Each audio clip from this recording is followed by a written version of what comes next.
नमस्कार दोस्तों, जय श्री कृष्णा, राधे राधे। स्वागत है आपका हमारे इस कृष्णा की बातें यूट्यूब चैनल पर।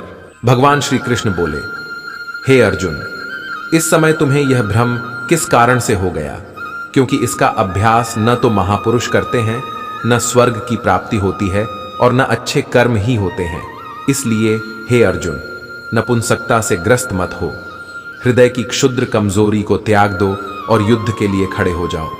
हे अर्जुन, तुम शोक रखने में असमर्थ मृत्यु व्यक्ति के लिए शोक करते हो और बुद्धिमान लोगों जैसे बातें करते हो, लेकिन बुद्धिमान लोगों को उन लोगों से कोई लगाव नहीं होता है जिन्होंने अपनी जान गंवा दी है, और यहां तक कि उन लोगों से भी जो अब जीवित नहीं हैं।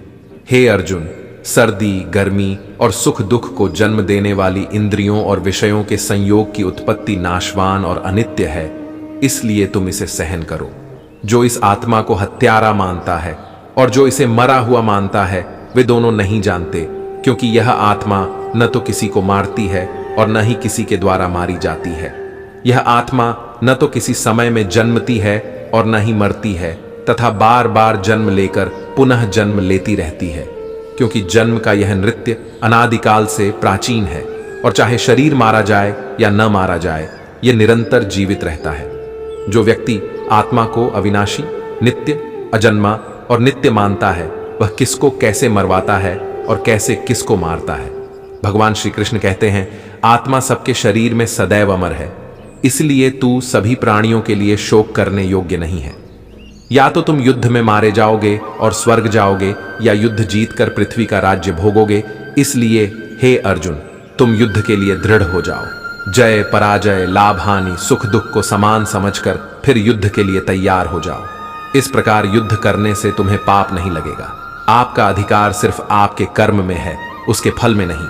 इसीलिए अपने कार्यों के परिणामों का कारण मत बनो और अपने कार्यों को न करने में आसक्त मत हो। हे अर्जुन, जिस समय मनुष्य अपने मन की सभी इच्छाओं को पूर्णतया त्याग देता है और आत्मा में ही संतुष्ट रहता है, वह स्थित प्रज्ञ कहलाता है।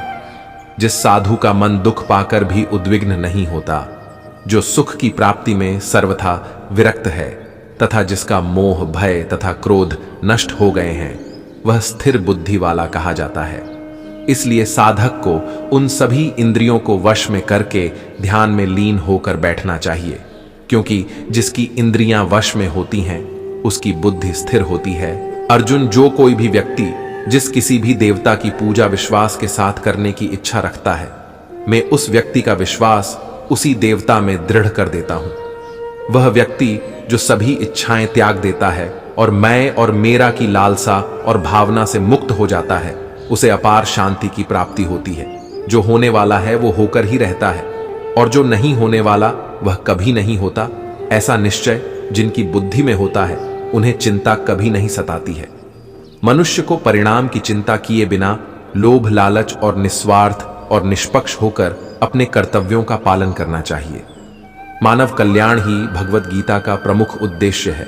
इसीलिए मनुष्य को अपने कर्तव्यों का पालन करते समय मानव कल्याण को प्राथमिकता देना चाहिए। मनुष्य को जीवन की चुनौतियों से भागना नहीं चाहिए और न ही भाग्य और ईश्वर की इच्छा जैसे बहानों का प्रयोग करना चाहिए। अपने आप को भगवान के प्रति समर्पित कर दो, यही सबसे बड़ा सहारा है। जो कोई भी इस सहारे को पहचान गया है, वह डर, चिंता और दुखों से आजाद रहता है। न तो यह शरीर तुम्हारा है और न ही तुम इस शरीर के मालिक हो। यह शरीर 5 तत्वों से बना है: आग, जल, वायु, पृथ्वी और आकाश। एक दिन यह शरीर इन्हीं 5 तत्वों में विलीन हो जाएगा। जब इंसान अपने काम में आनंद खोज लेते हैं, तब वे पूर्णता प्राप्त करते हैं। हे अर्जुन, मैं धरती का मधुर सुगंध हूं, मैं अग्नि की ऊष्मा हूं। सभी जीवित प्राणियों का जीवन और सन्यासियों का आत्म संयम भी मैं ही हूं।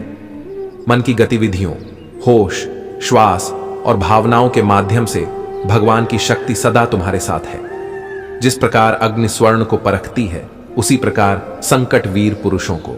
यह सृष्टि कर्म क्षेत्र है। बिना कर्म किए यहां कुछ भी हासिल नहीं हो सकता। जो दान बिना सत्कार के कुपात्र को दिया जाता है, वह तमस दान कहलाता है। जो मनुष्य जिस प्रकार से ईश्वर का स्मरण करता है, उसी के अनुसार ईश्वर उसे फल देते हैं। कंस ने भगवान श्री कृष्ण को सदैव मृत्यु के लिए स्मरण किया, तो भगवान श्री कृष्ण ने भी कंस को मृत्यु प्रदान की। अतः परमात्मा को उसी रूप में स्मरण करना चाहिए जिस रूप में मानव उन्हें पाना चाहता है। आत्मज्ञान की तलवार से अपने हृदय से अज्ञान के संदेह को काटकर अलग कर दो। उठो, अनुशासित रहो। सफलता जिस ताले में बंद रहती है वह 2 चाबियों से खुलती है, एक कठिन परिश्रम और दूसरा दृढ़ संकल्प। धरती पर जिस प्रकार मौसम बदलते रहते हैं उसी प्रकार व्यक्ति के जीवन में भी सुख दुख आते जाते रहते हैं। जो लोग अपने मन को नियंत्रित नहीं करते हैं उनके लिए वह शत्रु के समान काम करता है। सदैव संदेह करने वाले व्यक्ति के लिए प्रसन्नता न इस लोक में है और ना ही परलोक में। समय से पहले और भाग्य से अधिक कभी किसी को कुछ नहीं मिलता है। जो व्यवहार आपको दूसरों से पसंद ना हो ऐसा व्यवहार आप दूसरों के साथ भी ना करें। जब इस धरती पर पाप, अहंकार और अधर्म बढ़ेगा तो उसका विनाश कर पुनः धर्म की स्थापना करने हेतु मैं अवश्य अवतार लेता रहूंगा। हे अर्जुन, मैं भूतकाल, वर्तमान और भविष्य काल के सभी जीवों को जानता हूं, लेकिन वास्तविकता में कोई मुझे नहीं जानता है। केवल व्यक्ति का मन ही किसी का मित्र और शत्रु होता है। अच्छे कर्म करने के बावजूद भी लोग केवल आपकी बुराइयां ही याद रखेंगे। इसलिए लोग क्या कहते हैं इस पर ध्यान मत दो, तुम अपना काम करते रहो। जिस तरह प्रकाश की ज्योति अंधेरे में चमकती है ठीक उसी प्रकार सत्य भी चमकता है। इसलिए हमेशा सत्य की राह पर चलना चाहिए। अपने परम भक्तों जो हमेशा मेरा स्मरण या एक चित्त मन से मेरा पूजन करते हैं, मैं व्यक्तिगत रूप से उनके कल्याण का उत्तरदायित्व लेता हूं। मनुष्य को अपने कर्मों के संभावित परिणामों से प्राप्त होने वाली विजय या पराजय, लाभ या हानि, प्रसन्नता या दुख इत्यादि के बारे में सोचकर चिंता से ग्रसित नहीं होना चाहिए। हे अर्जुन, क्रोध से भ्रम पैदा होता है, भ्रम से बुद्धि व्यग्र होती है। जब बुद्धि व्यग्र होती है तब तर्क नष्ट हो जाता है, तब व्यक्ति का विनाश हो जाता है। फल की अभिलाषा छोड़कर कर्म करने वाला पुरुष ही अपने जीवन को सफल बनाता है। मनुष्य अपने विश्वास से निर्मित होता है, जैसा वह विश्वास करता है वैसा ही वह बन जाता है। गीता के अनुसार नरक के 3 द्वार होते हैं, वासना, क्रोध और लालच। हे अर्जुन, मन अशांत है और इसे नियंत्रित करना कठिन है, लेकिन अभ्यास से इसे वश में किया जा सकता है। मेरा तेरा, छोटा बड़ा, अपना पराया अपने मन से हटा दो, फिर सब तुम्हारा है और तुम सबके हो। जो हुआ अच्छा हुआ, जो हो रहा है वह भी अच्छा हो रहा है और जो होगा वह भी अच्छा होगा। मैं सभी प्राणियों को एक समान रूप से देखता हूं। मेरे लिए ना कोई कम प्रिय है ना ही ज्यादा, लेकिन जो मनुष्य मेरी प्रेम पूर्वक आराधना करते हैं वो मेरे भीतर रहते हैं और मैं उनके जीवन में आता हूं। जीवन न तो भविष्य में है न अतीत में है, जीवन तो बस इस पल वर्तमान में है। कोई भी व्यक्ति जो चाहे वह बन सकता है, यदि वह व्यक्ति एक विश्वास के साथ इच्छित वस्तु पर लगातार चिंतन करे। हे अर्जुन, तुम्हारा क्या गया जो तुम रोते हो? तुम क्या लाए थे जो तुमने खो दिया? तुमने क्या पैदा किया था जो नष्ट हो गया? तुमने जो लिया यहीं से लिया, जो दिया यहीं पर दिया। जो आज तुम्हारा है कल किसी और का होगा, क्योंकि परिवर्तन ही संसार का नियम है। आत्मा को शस्त्र काट नहीं सकते और न अग्नि इसे जला सकती है, जल इसे गीला नहीं कर सकता और वायु इसे सुखा नहीं सकती।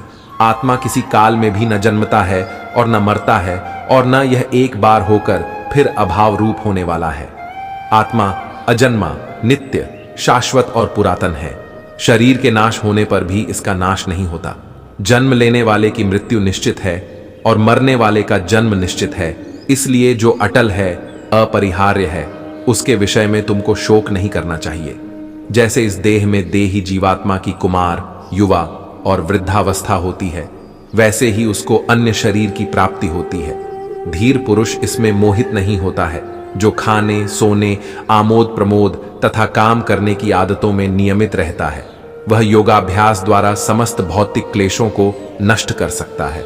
हे कुंती पुत्र, निःसंदेह मन चंचल और कठिनता से वश में होने वाला है, परंतु हे अर्जुन, इसे अभ्यास और वैराग्य के द्वारा वश में किया जा सकता है। श्रेष्ठ पुरुष को सदैव अपने पद और गरिमा के अनुरूप कार्य करने चाहिए, क्योंकि श्रेष्ठ पुरुष जैसा व्यवहार करेंगे तो इन्हीं आदर्शों के अनुरूप सामान्य पुरुष भी वैसा ही व्यवहार करेंगे। जिसने मन को जीत लिया है उसने पहले ही परमात्मा को प्राप्त कर लिया है, क्योंकि उसने शांति प्राप्त कर ली है। ऐसे मनुष्य के लिए सुख दुख, सर्दी गर्मी और मान अपमान एक से है। मनुष्य का मन इंद्रियों के चक्रव्यूह के कारण भ्रमित रहता है, जो वासना, लालच, आलस्य जैसी बुरी आदतों से ग्रसित हो जाता है। इसलिए मनुष्य का अपने मन एवं आत्मा पर पूर्ण नियंत्रण होना चाहिए। विषयों का चिंतन करने वाला व्यक्ति उन विषयों में आसक्त हो जाता है। आसक्ति उन विषयों के प्रति इच्छाओं को जन्म देती है, और जब इच्छाओं में बाधा आती है तो क्रोध उत्पन्न होता है। क्रोध अत्यंत मूर्खतापूर्ण भावनाओं को जन्म देता है। मूर्खतापूर्ण भावनाओं के कारण स्मृतियों में भ्रम उत्पन्न हो जाता है। स्मृतियों में इस भ्रम के कारण बुद्धि अर्थात ज्ञान की शक्ति नष्ट हो जाती है, और बुद्धि नष्ट होने से व्यक्ति अपने पद से गिर जाता है। किसी और के जीवन की नकल करके पूर्णता से जीने की अपेक्षा अपने भाग्य को अपूर्ण रूप से जीना बेहतर है। कोई भी व्यक्ति जो अच्छा करता है उसका अंत कभी भी बुरा नहीं होगा, चाहे यहां हो या आने वाले संसार में। जो सुख लंबे अभ्यास से मिलता है, जिससे दुख का अंत होता है, जो पहले जहर के समान होता है लेकिन अंत में अमृत के समान होता है। ऐसी खुशी व्यक्ति के मन की शांति से उत्पन्न होती है, जो कोई भी आध्यात्मिक उपलब्धि के उन्नत चरण में आगे बढ़ने के अपने दृढ़ संकल्प में दृढ़ है, और संकट और सुख के हमलों को समान रूप से सहन कर सकता है। वह निश्चित रूप से मोक्ष के योग्य व्यक्ति है। भगवान की शांति उन लोगों के साथ है जिनके मन और आत्मा में सद्भाव है, जो इच्छा और क्रोध से मुक्त हैं, जो अपनी आत्मा को जानते हैं। नरक के 3 कारण हैं: उत्तेजना, क्रोध और लालच। अपने सभी कर्म ईश्वर में एकाग्र चित्त होकर आसक्ति का त्याग करके तथा सफलता और विफलता को समान दृष्टि से देखते हुए करें। अध्यात्म का अर्थ है संभाव।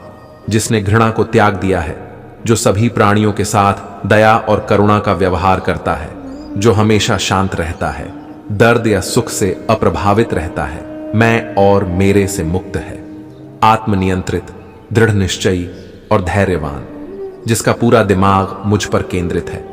यही वह आदमी है जिसे मैं सबसे ज्यादा प्यार करता हूं। जो व्यक्ति मुझे हर चीज में देखता है, जो एकता में निहित है, वह जानता है कि मैं हर प्राणी में हूं। वह जहां भी जाता है वह मुझ में होता है। जब वह सभी को समान दृष्टि से देखता है, चाहे दुख में हो या सुख में, क्योंकि वे सभी उसके ही समान हैं, तो वह व्यक्ति योग में निपुण हो गया है। मैं संसार का नाश करने वाली मृत्यु बन गया हूं। सुखों और कष्टों की अस्थायी उपस्थिति और समय के साथ उनका गायब होना सर्दी और गर्मी की ऋतुओं के प्रकट होने और गायब होने के समान है। वे इंद्रिय बोध से उत्पन्न होते हैं, और व्यक्ति को उन्हें परेशान किए बिना उन्हें सहन करना सीखना चाहिए। अपना मन अपने कर्म पर केंद्रित करो, उसके फल पर कभी नहीं। वह सभी चमकती वस्तुओं में प्रकाश का स्रोत है। वह पदार्थ के अंधकार से परे और अव्यक्त है। वह ज्ञान है, वह ज्ञान का विषय है, और वह ज्ञान की वस्तु है। वह सबके हृदय में निवास करते हैं। तो दोस्तों, मैं आशा करता हूं कि इस वीडियो के माध्यम से आपको बहुत कुछ सीखने को मिला होगा।